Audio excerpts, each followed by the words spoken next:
Oh my god. My mic was muted that entire time. I've been talking for like 2 minutes. Okay, well, at least I noticed it now. Alright, alright, I am back with another video, and today we are doing the next, I guess, part of my deity build series. This build was crafted over on my live stream, which I do most weekends if I can, and we're going to be doing another deity build live stream this Saturday. So if you want to influence the future of this series and the videos that are in it, please come and join the live streams, give in your 2 cents, come up with some ideas with the rest of us, and hopefully not go completely off the rails like it did last time.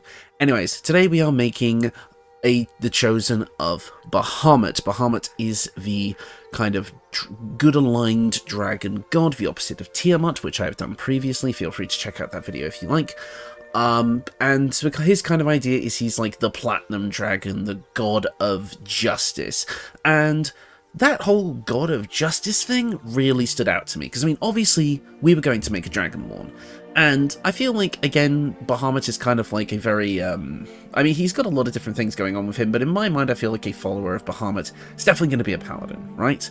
And for my Tiamat build, we made, the Fang of Tiamat, we made a Warlock Sorcerer. So I thought, okay, let's make a Paladin Cleric this time, kind of a light and dark opposition. So we're making a bit of a gish today, but it's a different gish than kind of the other build was. Obviously that build was probably a bit more optimized because, you know, single stat spellcasting and all that, whereas this one is going to be a bit more split, but I've done things to make it work. The overall idea of this build is to be a kind of frontline fighter that can also be a bit of a party face, be able to cast some useful support utility and offensive spells, and, you know, just generally be quite tanky as well, be a good, like, frontline fighter for the party, be quite tanky, be able to draw enemies towards you. And with the playstyle that we've gone for, I think that's going to come out quite nicely in the wash. So anyways, let's get into the build. Obviously, like I said, we're going to be starting as a Paladin. This is going to give us a bunch of things, and also since we're playing as a Dragonborn, we're going to get things like our Dragon Breath and our Fire Resistance, because we are a Gold Dragonborn here. And the reason I went with Gold Dragonborn is because I wanted a good aligned Dragonborn. I like the sound of having fire being associated with this build. Yes, I know Bahamut is a Platinum Dragon and he uses cold or ice, but I thought, you know what, I kind of wanted to like have, like, if like Bahamut is the Platinum Dragon, his Chosen is the Golden Dragon, so it's like a opposites attract type deal. And also the fact with this specific kind of gold scales, you kind of get like this silvery black like kind of look poking through, and like the white platinum eyes and such. I don't know, I thought it looked like a nice contrast. He's even got like a singular horn. The other one was kind of broken off in like a fierce battle, because the way I kind of envision this character lore wise is he is straight up a hero. He is a hero who fights for justice. Amongst Baldur's Gate, amongst Faerun, he is seen as a hero. And I believe he would have been in Baldur's Gate at the time that, you know, everybody got kidnapped. So, in the Nautiloid at the start of the game. So, you know, he kind of got swept up in all that. And I feel like he would have had a very close relationship with Bahamut. And I think he would have been a very, very strong Paladin. However, the tadpole in his head has kind of severed his connection to the divine a bit. And he has to kind of reacclimate that power, like gain it back. So I feel like he's kind of like the other characters, like where Gale was a really powerful wizard that the tadpole messed that up, and all that sort of thing. Like, I feel like it makes sense for this character to start off quite powerful, but then have a regression because of the events of the game, fitting in quite nicely. But I feel like this guy is a hero, almost like a superhero in a type of way. I even think he would have kind of a superhero name, which I have given him the Judge. I think this is a kind of definitely like a strong leader type who is kind of like a beacon of hope for people, who obviously does a lot of fighting evil and protecting citizens, but then obviously kind of is a bit like, you know, brash and gaudy, and perhaps is a bit of a, you know, but definitely a hero complex. And I also think he calls himself the Judge because he's literally judge, jury, and sometimes executioner. He deems your guilt right there on the spot. And I think that might be an interesting character dynamic to explore. Like someone who is righteous in their actions, but definitely and does things for the right reasons, but their methods and their ideology and their kind of like the way they envision themselves as being kind of like judge, jury, and executioner is problematic. So I feel like this character has a lot of different sides to it lore-wise that I think could work really nicely. Sorry I went on that tangent. We're starting off as a Paladin. I was like, oh yeah, let's get into the build, and I just went completely off the rails. That's what you get with this channel, unscripted madness. But yes, we are a Paladin. This is going to give us things like Lay on Hands of Divine Sense, and our Channel Oath charges, all that standard Paladin stuff. I won't get too much into it here. But then our subclass, and I actually want to do Oath of Devotion. Believe it or not, someone kind of asked if I had a good Oath of Devotion build up on the channel, and I kind of, looking through my backlog, I really don't. All of my Paladin builds usually go for Vengeance, except for the specific time I went for Ancients, and then other builds just didn't specify a subclass because it didn't really matter overall, because in reality, while the oaths do have a bit of differences between them, a lot of the times for my builds it doesn't necessarily matter which oath you pick. It's not going to make or break things. The only time I think it really matters is Oathbreaker. But so I think, you know what, Oath of Devotion I think really works well for this, because I believe in all of this guy's kind of gaudy hero-ness, he is definitely a devout Bahamut worshipper, and I feel like his sheer devotion to Bahamut and that sense of justice is what grants him his power, so I think the Oath of Devotion works quite nicely. So to that one guy who asked, here you go, my proper Oath of Devotion build. So this is going to get us Holy Rebuke, grant an ally a vengeful aura that deals 1 to 4 radiant damage to anyone who hits them with a melee attack. Basically just a little bit of retaliation. It's not great, but I feel like it works, because I'm kind of doing this guy as a bit of a defender as well. So again, a tank who can also kind of defend their allies, so this makes sense.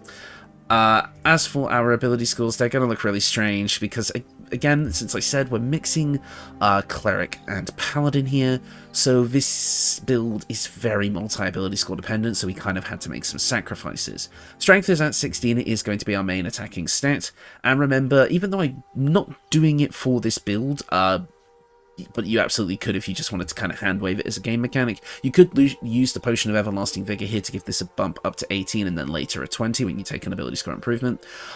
This would basically just mean that you can hit that max, but again, it's kind of done by doing something a bit unhero-like, so you might not want to do it for this build just character-wise, but again, maybe if you're playing more into that fact that he kind of sees, you know, his goal is so righteous that it's like he's willing to take a few, let's just say, dark approaches to it, like making Astarion do the thing.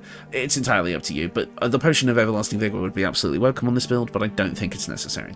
Dexterity is at 8 because unfortunately we are having to use the Gloves of Dexterity to bump this up and put those points into something else. Unfortunately, this build was just too multi-ability score dependent, and if you were here on the stream where we made this build, we originally didn't have the Gloves of Dexterity.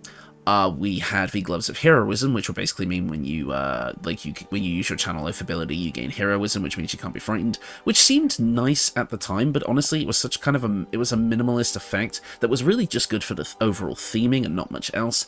And again, we didn't really, I don't know why, but we really didn't think about the whole multi-stat issue on stream, so I kind of had to fix it here. So apologies to those on stream if you were expecting something different there. It's just what I had to do. Constitution is a 14. I would really like this higher, but with our tanky Paladin heavy armor stuff, and the fact that we can use a shield and all that, which we are going to be doing, our AC isn't going to be too bad, so we can take, we're not going to get hit as much, so, and we'll be finishing this build with around 92 or so HP, so we're not exactly not going to be, we're still going to have a decent health pool, but I really wish this could be higher, but we need those other stats just as well. Intelligence is at 8 because we don't need it. Wisdom is at 16 because Cleric is going to be our main spell casting class here. We're going to get more spells that require saving throws from it, so we definitely, and we can't really bump it up with much equipment. Wisdom is kind of the one stat that really doesn't have any stat boosting equipment aside from like one thing, which is a late game option, so we kind of have to have it as a high starting stat. And Charisma is at 12. Again, I would like this higher, but we are going to be using 2 pieces of equipment to bump this up, so we're going to have a decent Charisma score at the end of the day regardless, but it's starting a bit low, which is unfortunate. But that's just how this cookie rolls. I mean, don't get me wrong, this is still a really strong build at the end of the day. Extremely strong. We're just having to make a lot of concessions to get exactly what we want, but the final result works really nicely. And you are going to find the level progression for this to be pretty standard. You basically are just going to be playing a Paladin for the most part, so you're still getting all that good stuff. But once you get into the Cleric stuff is where the build really starts to take its own form and shine. As for our skill proficiencies, I went with the Folk Hero background because of course I did, with literally making a hero, and so we could pick some other skill proficiencies. I went with Intimidation and Persuasion, just because I didn't really care for the others so much, although Athletics over Intimidation may be something you want to consider, but Intimidation makes sense because they would intimidate their foes, and Persuasion makes a ton of sense because they would be a quite persuasive, charismatic person, being a hero and a party face, so it makes sense to grab the Charisma stats. Now, as with the deity builds that have a deity that can actually be selected in-game, I like to take a dip into Cleric as early as possible. And now normally this would be detrimental to the build, but for us it's actually quite beneficial. We're going to be going with Cleric, and if it wasn't obvious, we're going with War Domain. Now, I know this is not very justicey, but I feel like War Domain really works for this build. Honestly, Light Domain, or even Life Domain to an extent, would probably be more appropriate for a build with this kind of theming, but War Domain also really works for us here, because it's going to get us a ton of things that I really want. Namely, War Priest, allowing us to make a limited number of bonus action attacks with our main hand weapon. Each long rest, we kind of get a number of War Priest charges. I believe we start with 3, and we can get more as we level up in War Cleric. Basically just allowing us to attack even more, and those bonus action attacks can be used for Divine Smites, so there's going to be a lot of smiting. This is definitely going to be a build that kind of bursts down big bosses, and kind of saves its resources for those encounters. Well, I'm playing a bit more standard fighter kind of playstyle in smaller encounters. But when you get an opportunity to just go for those big Nova damage turns, you're absolutely going to feel it. So let's go back a step. Let's go to cantrips, and I want a weird selection here. I want both Produce Flame and Sacred Flame. Produce Flame because we literally are a Fire Dragonborn, and I think it would make a ton of sense to get a Fire damage cantrip. But I also want a Radiant damage cantrip, because again, Radiant is our whole thing as well. We've got a mix of Radiant and Fire here, and I think it's absolutely awesome. So getting a source of both as a cantrip is really cool. And finally, Guidance, because it is just one of the better cantrips in the game. But we'll have an opportunity to grab some more later. These are just good to start with. Our deity is obviously Bahamut, the Angel of the Seven Heavens and the Dragon God of Justice. His ideals of mercy and just authority kept him locked in an inexorable rivalry with his sister, Tiamat. And that's the thing, I feel like this is where this character comes into conflict with his own beliefs. He believes that by his idea of mercy is, you know, judging people on the spot. If he truly believes that the person who did a crime did it not out of ill will, but out of desperation, he would let them live. But of course, if he decides that they are guilty and are, you know, an evil person, he will just kill them on the spot. Which could mean, but that doesn't mean his judgment is always correct. And again, I think that's where that interesting dilemma with that character dynamic comes up. As for our prepared spells, we're going to get a few. Now, normally I'd recommend Sanctuary, but we're actually going to get this later because over Devotion Paladin gets it as well, so we don't need to pick this up here. We can grab it from somewhere. We can grab some other stuff. Guiding Bolt, absolutely, a big radiant damage attack. Perfect for us. I would also say Command is quite a good one. Again, like kind of landing, doing the hero's landing, giving the big speech, and the enemies just drop their weapons and surrender, or something like that. Something fun. And I actually do think this character would have healing spells. I feel like a hero being first on the scene would absolutely want to heal any injuries, so having healing magic makes a ton of sense for this build.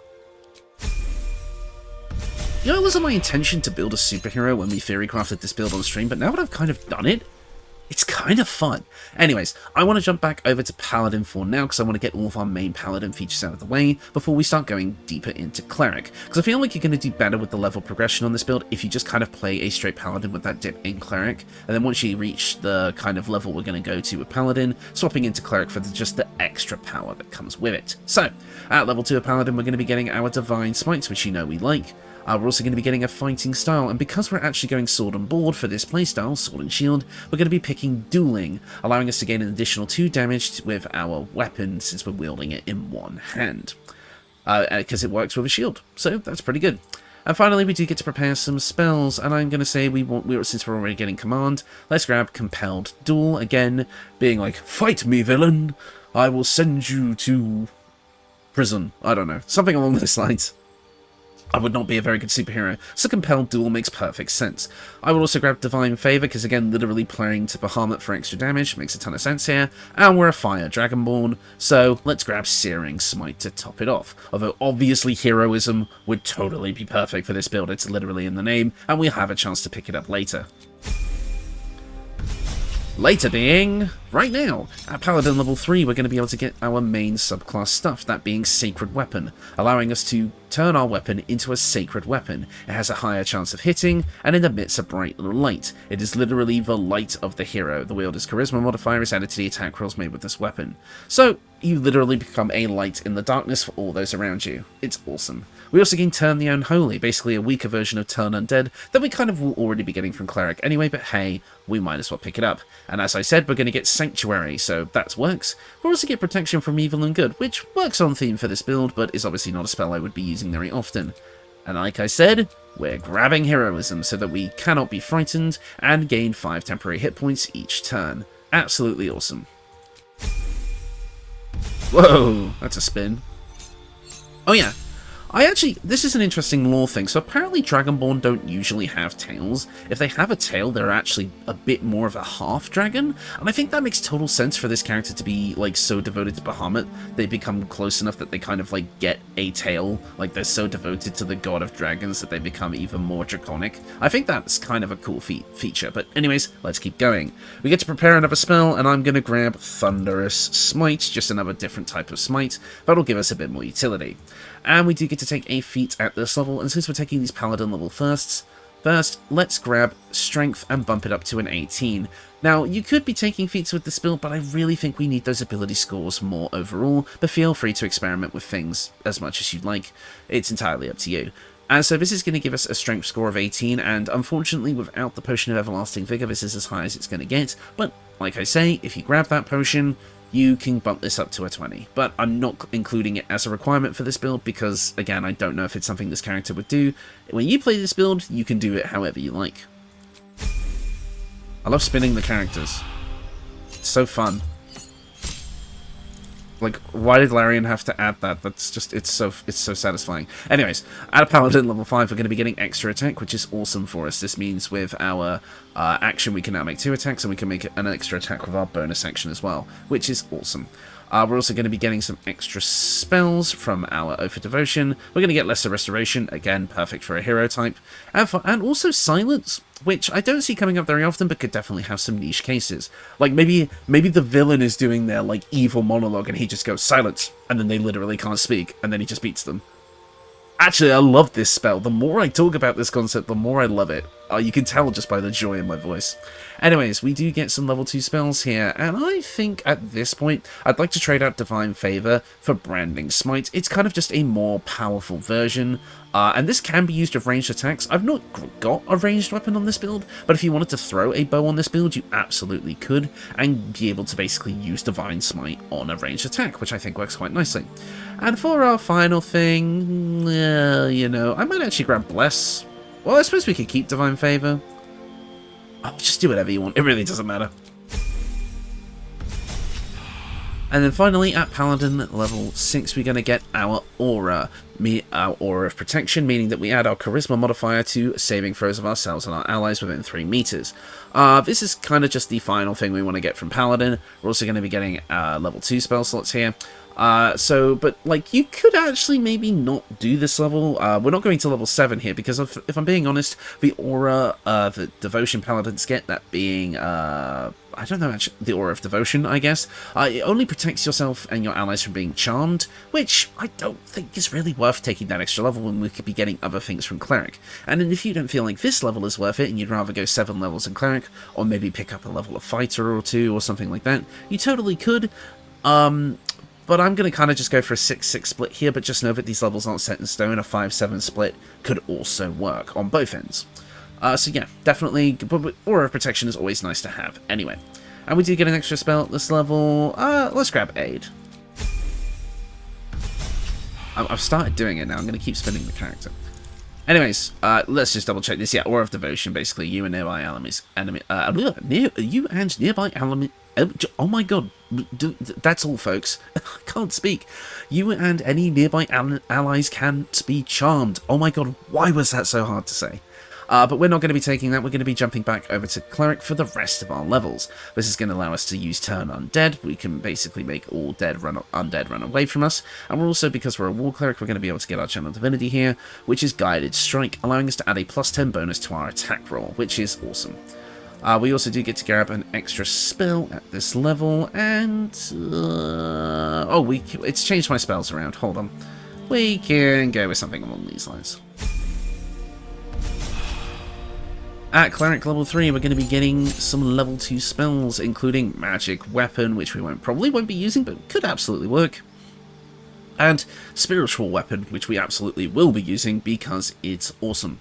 We're also going to get some extra spells, and I quite like Warding Bond with this build, because I feel like it would be kind of cool if you're like doing like an escort or protection mission, or you're trying to protect a weaker civilian in like a combat encounter, and you just cast Warding Bond on them, taking the damage that they would have taken and actually like actively saving their life. I feel like it's quite cool. We can also change around some other spells here. I feel like Hold Person to hold the villain in place so they can't get away makes a ton of sense. And I feel like we already get Lesser Restoration. Prayer of Healing could be good. Just play around with this a bit. Let's spin the other way now. Right, at Cleric level 4, we get another cantrip and we get another feat. Our cantrip of choice, I think, is going to be Thaumaturgy, literally allowing your voice to become big and booming, giving you advantage on intimidation and performance checks, which I think makes perfect sense for a hero, giving their big speech before fighting the villain. Next up, we're going to be choosing our next feat, and I want an ability score improvement, and since we're taking our Cleric levels now, let's bump up that Wisdom to 18. I feel like this is going to be a decent number even for the endgame. Obviously 20 would be preferable, but 18 is still pretty good, and I feel like, again, we're going to have a nice rounded out final stat spread here, especially with the equipment that I'll be showing off later. At Cleric level 5, we're going to be able to get Destroy Undead, allowing us to, basically, whenever we turn undead using that feature, they take additional radiant damage, which is awesome. We're also going to get additional level 3 spells. We're automatically getting Spirit Guardians, which I would have taken anyway, so that's pretty good. As well as Crusader's Mantle, allowing us to radiate a holy power that emboldens nearby allies. Their weapon attacks deal an additional 1-4 radiant damage. Again, you are literally that beacon of hope for others, giving them a portion of your own strength. We also do get other level 3 spells at this point as well, and I feel like grabbing Beacon of Hope, again, just fits really nicely with the build. Your allies will always regain the maximum hit points possible when healed. They also gain advantage on wisdom saves and death saves. So it's, again, you keeping your allies and the citizens of Baldur's Gate alive. Mass Healing Word, again, just another big healing spell, makes perfect sense. And your last spell can be whatever you like. You can just do whatever you want. Daylight, because you are literally a light in the darkness. Vampires!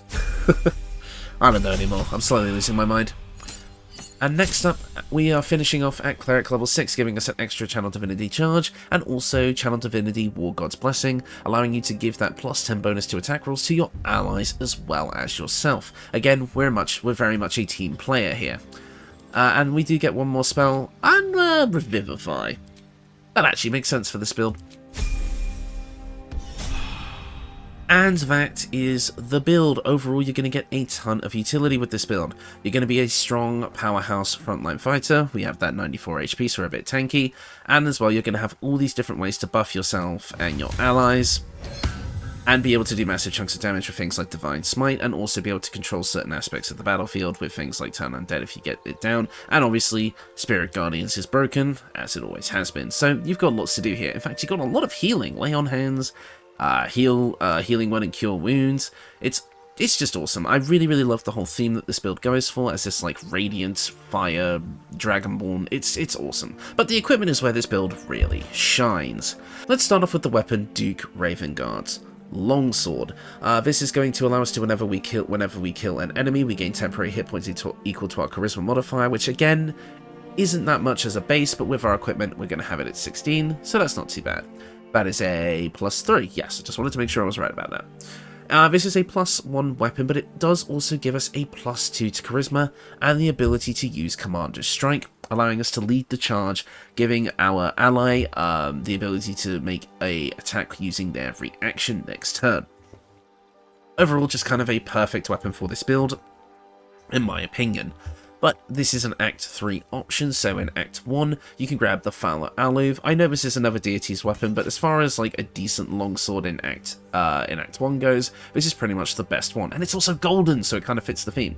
But anyways, this is a +1 weapon. It gives you a +1 in performance, but it also allows you to use Fowler Alluve Melody, which means you can basically buff your allies or debuff your enemies. Overall, it's pretty good. And my phone just went off. I really hope you guys didn't hear that.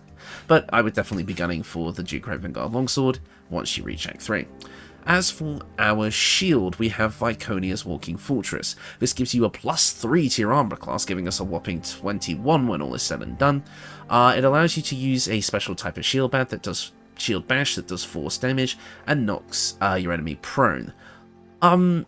Except people have been saying in my comments that shield bashes never work, and upon testing, that seems to be the case. It seems like all of the shield bash kind of moves in this game are bugged, and they don't really work. Like, you don't even deal the force damage with this thing, from what I understand. It's kind of weird. Perhaps I'm wrong, but maybe I'm misremembering the combat footage, but I'm pretty sure this didn't work, so let's ignore that for now. The rest of the stuff is what we're here for. You gain advantage on saving throws against spells, and spell attack rolls against you have disadvantage. Basically, you're much more tanky. You also get 2 unique abilities. We can cast Warning Bond without a spell slot, which is nice, but we also get Reflective Shell. Once per short rest, a protective shell envelops us. It reflects any projectiles targeted to you back to their point of origin. Believe it or not, in the early stages of Baldur's Gate 3's development, this is just a fun fact, each class used to have their own specific Illithid power, and this was one of those class-specific Illithid powers before they became more general, and a lot of them got cut. But Reflective Shell was an Illithid power, which you can kind of tell by the icon, and it got preserved in this shield. So, fun fact for you.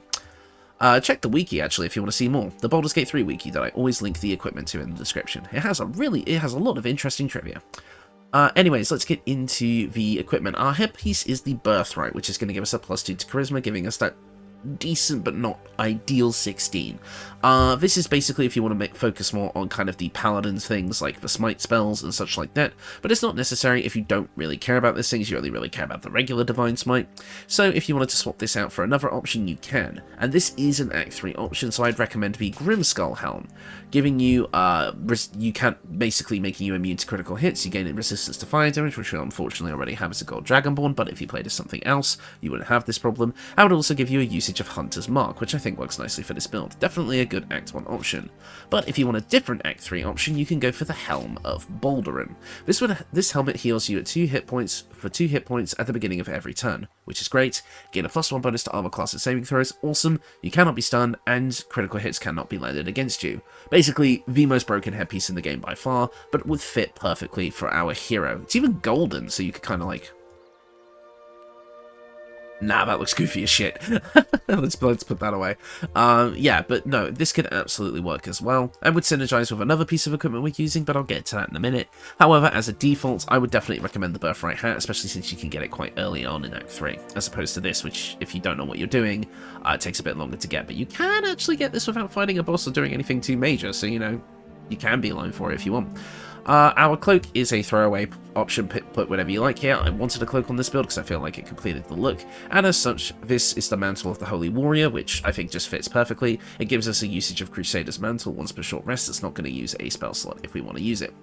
Next up is an interesting choice, the Rippling Force Mail. This was more the guys over on the livestreams decision. Basically, it's a really cool looking piece of kit that I actually quite like. It's heavy armor, with its armor class being slightly on the lower side, but this can be obtained right away in Act 2. And it allows you to gain a unique status condition called Force Conduit. Basically, every time we are dealt slashing, piercing, or bludgeoning damage, we gain a level of this Force Conduit. And per turn remaining, those damage types have their damage reduced by 1 against us. And if we take damage while we have 5 or more turns, we deal force damage in a 6-meter radius. It's okay. If you combine this with other things that allow you to kind of stack this up, it works quite nicely, but unfortunately the amount of equipment in this game that stacks Force Conduit is few and far between. The other one would be another optional shield, the Swire's Sledboard. Essentially, this gives you Force Conduit at the start of each turn, and a different type of shield bash, but this is also obtained in Act 3, and the fact that the other thing that gives you Force Conduit is a two-handed weapon, meaning you can't use it with the shield. Force Conduit feels a little underpowered in this game until we get more equipment that uses it. But let's go back to our main shield for now. But I did forget to mention, if you want an earlier game option for a shield until you get this one, we have the Shield of the Devout, which will give you an extra level 1 spell slot, so that's an extra smite, and also the ability to cast Aid at level 3, again, ignoring the shield bash here, because apparently they don't work. Overall, this would be a decent option that fits kind of nicely with the theme, until you get the main shield that you're going for in Act 3. Also, as mentioned before, we have the Gloves of Dexterity here, and then as well we have the Evasive Shoes that just gives us a little bit of a bump to our armor class. I didn't really have a good kind of earlier game option here, this was the best I could come up with, but in Act 3 I would actually recommend the Hell Dusk Boots, which seem a bit sinister for a build like this, but would give us some things that we would like. You cannot be forcibly moved by a foe's spells or actions, and you ignore the effects of difficult terrain. Nice. When you fail a saving throw, you may use your reaction to succeed it instead once per long rest. Amazing. And we also gain Hell Crawler, which can be used once per short rest. It's basically Misty Step, but you deal fire damage where you land. Now, you will deal fire damage to yourself as well, but we're resistant to it, so it doesn't matter. It's basically just a fire-based teleport, which I think works nicely for this build being kind of fire and radiant themed. But it's entirely optional, and you can use pretty much whatever you like. The Boots of Persistence would also work. It's entirely up to you. I would also recommend using the Drake Throat Glaive with this build to buff your weapon. Again, our main weapon is only a +1, and this would make it a +2, and we can add fire damage on top of it with Draconic Elemental Weapon. Next up, the accessories. We have the Unflinching Protector Amulet. This is a throwaway slot, put whatever you like in here, it really doesn't matter. But this was just fit on theme because it allows you to use your reaction to make an attack automatically miss one of your allies once per short rest. Again, this is an Act 3 item, so you won't be getting it until the end of the game, but the effect felt so on theme for this build that I absolutely had to pick it up. Next up is the Killer's Sweetheart. This has kind of become a required ring for Paladin builds, in my opinion, allowing you to store a critical hit that you can use anytime you want. And remember, we have automatic Divine Smites on critical hits, meaning that we can do massive maximum damage if we want to. And finally, the Ring of Regeneration. At the beginning of your turn, the ring activates, healing you for 1 to 4 hit points. Now, this ring, it's obviously good anyway, but I feel like it has an interesting thematic synergy with this build. Basically, if you are down on the ground, as in you are dealing with death saving throws, you've reached 0 HP, just by having this ring equipped, you will get back up automatically because you're healed above 0. This means that you literally are the hero that no matter how much they're beat down, they keep standing up. You can combine this with the Helm of Baldur to always heal a minimum of 3 HP and up to 6 each turn, meaning that you might even be able to get back into the fight this way. But I just love the thematic synergy that this had with that kind of hero ideal, and I just love it. It's why you got to pick it up. It's an Act 3 option, but, you know, it's one you can get really early on. So yeah, that is the build. Overall, I really like this one. It is pretty much your standard Paladin affair, but I feel like the lore and the kind of idea surrounding the build really makes it work as this kind of paragon of justice, who is they themselves flawed in their delivery of justice, but you get a ton of useful abilities. You get to be a bit tanky, you get to, you know, do a ton of damage, you're going to be able to support your allies, and just, it's so fun. It's really fun. You'll see from the combat footage, but we are just doing massive damage. Paladins just do massive damage anyway, and this is no exception to the rule. Yeah, I really like this build, and I do think that if you want a solid Bahamut themed build, you're gonna like this one. Again, I'm not a lore expert, we did a little bit of research on the lore, but I kind of just mainly wanted to lean into the justice angle. But if you wanted to maybe again build like a cold dragonborn to get a bit closer to Bahamut himself, that's entirely up to you. But I just quite liked what we have here. I might even do like a build based on Bahamut's like human form one day, because it's quite iconic. I think it'd be quite cool to give that a try, but we'll see.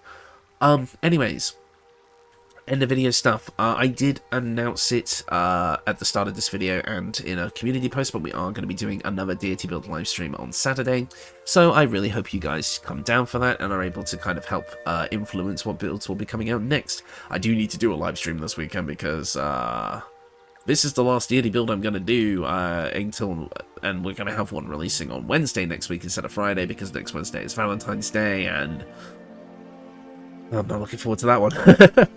If you're on the stream, you know why.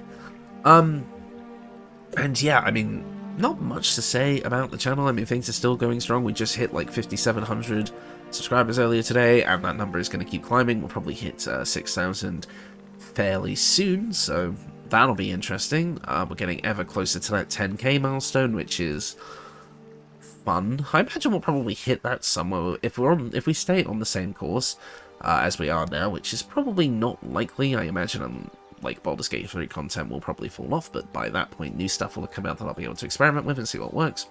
But regardless, I think we will probably hit 10k if we keep going at this pace about halfway through this year. So, you know, that might be a milestone that's coming up sooner. You know, I'm quite excited for that. But yeah, there's not really much else to say because I'm kind of recording these, the actual recordings for these videos are being done quite close together this week because I'm very, very busy this week. I was kind of lucky I was able to get the live stream in at all, actually. I kind of had to jiggle some stuff around, but there we go. Anyways, I will leave you with the combat footage for now. Thank you all so much for watching, and I will see you all next time.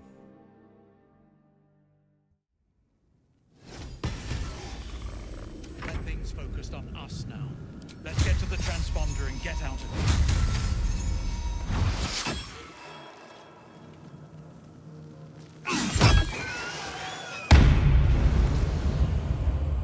Best be on my way.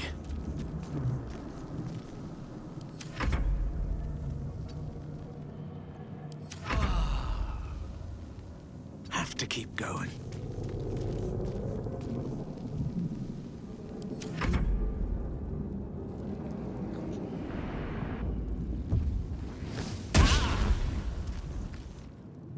Come a little closer. Ha-ha!